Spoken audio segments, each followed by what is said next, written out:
Αφορούσε τα μηνύματα που μπορούν να στείλουν οι νέοι προς τους Ευρωπαίους ηγέτες και με ποιο τρόπο. Καταρχήν υπήρξε ιδεοθύελλα ανάμεσα στους μαθητές για τα θέματα προβληματισμού και ενδιαφέροντος και όταν καταλήξαμε σε 10 θέματα σχημάτισαν διακρατικές ομάδες και μέσα από τη συνεργασία με αυτές τις ομάδες έφτιαξαν βίντεο μηνύματα, ψηφιακές αφήσεις και διαδικτυακά παιχνίδια και έτσι προσπάθησαν να περάσουν το μήνυμά τους προς την Ευρώπη.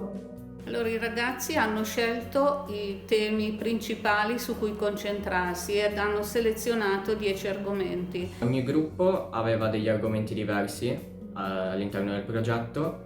Il mio era sulla protezione dei dati, però so che c'erano gruppi ad esempio sull'ambiente, altri sul cambiamento climatico, altri sull'economia.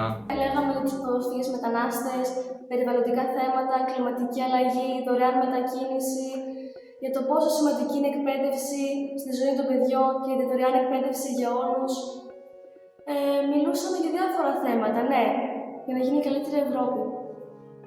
Και αυτά βέβαια αποτιμήθηκαν με 2 έρευνες που κάναμε με ερωτηματολόγια στην αρχή και στο τέλος του προγράμματος και των οποίων τα αποτελέσματα ήταν πολύ ικανοποιητικά και ενθαρρυντικά και βέβαια οι μαθητές μας έμαθαν να είναι Ευρωπαίοι πολίτες και ενεργοί πολίτες, να εμπλέκονται ενεργά, καθώς και το 2019 ήταν έτος ευρωεκλογών, οπότε κατάλαβαν ότι ο κάθε απλός πολίτης μπορεί να έχει δικαίωμα συμμετοχής και να διαμορφώνει τις πολιτικές καταστάσεις.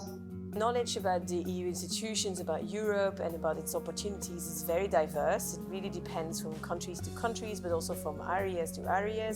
The European Parliament, it is key to engage and foster the youth participation and the debates and the democracy to make sure that they can relay their concerns and, for example, participate in the European election.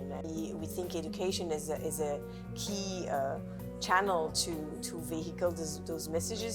Certamente la loro conoscenza delle istituzioni europee è migliorata. Dal sondaggio che abbiamo fatto a inizio progetto è emerso che le conoscenze erano piuttosto scarse. Il sondaggio finale invece ha rivelato un notevole miglioramento. Si sono resi conto di essere cittadini europei, che l'Europa erano loro e che quindi potevano, come dire, avere anche voce in capitolo. Πιστεύω ότι με το e-twinning και με το έργο αποκτούν δεξιότητες διαπολιτισμικές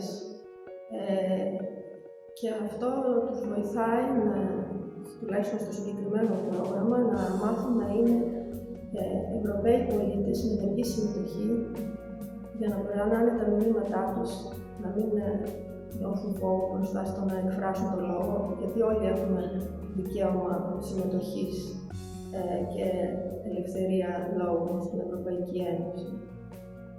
Well, I think there was a huge concern ahead of the European elections to mobilize, and there also was a strong desire to make things move and to reform things in the European level. There's also a concern that we saw the youth as more eager to work together on climate change, on digitalization. The challenges that we are facing are also something that is making the younger generation move, and so they see that the answer has to be given at the European level and not at a national or regional level only. Ενώ όταν μεγαλώσουμε και θα είμαστε πλέον ανεξάρτητοι, θα πρέπει να γνωρίζουμε κάποια περισσότερα πράγματα και επειδή ανήκουμε στην Ευρώπη, οπότε μας βοήθησε πάρα πολύ αυτό το πρόγραμμα. Πολύ σημαντικό, γιατί εμείς ανήκουμε στην Ευρωπαϊκή Ένωση και αργότερα θα γίνουμε ενεργοί πολίτες αυτής και είναι πάρα πολύ σημαντικό να ξέρουμε πράγματα που θα μας χρησιμεύσουν για αυτή. Είναι πάρα πολύ σημαντικό.